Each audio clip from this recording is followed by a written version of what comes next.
Ladies and gentlemen, it's me, James Spinney, coming at you this Monday morning from the balcony above the floor of the New York Stock Exchange. And I'm sure you can tell we're going to have ourselves a hot start to the week. So hot, just like the temperatures outside in the Big Apple. That to the side. Last week, we saw quite the slide for U.S. indices. One of the worst weeks of the year, if not the worst week of the year so far.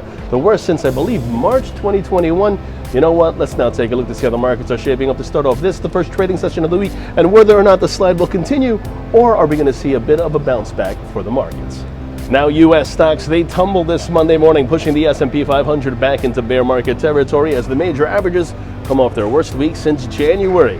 The S&P 500 hit a new intraday low for 2022 and its lowest since March 2021. The benchmark off nearly 22% from its record after briefly hitting it 3 weeks ago. Travel stocks also in the red. Carnival Corporation, Norwegian Cruise Line down about 10% each. Delta Airlines and United also falling more than 7 and 8% respectively.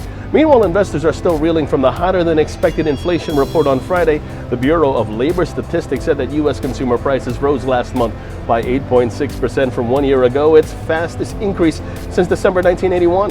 Gas prices also topping $5 a gallon over the weekend, further fanning fears of rising inflation and falling consumer confidence. Bitcoin then tumbling below $24,000 after ending Friday above $29,000 on risk aversion amid rising rates. The Fed also expected to announce at least a half-point rate hike on Wednesday. The Fed already raising rates twice this year, including a 50 basis point increase back in May in an effort to cool off the recent inflationary surge. Following Friday's CPI report, some economists now believe the Fed could even raise rates by 0.75% this week. And lastly, some advice. Let's go Mets. Not a bad West Coast trip.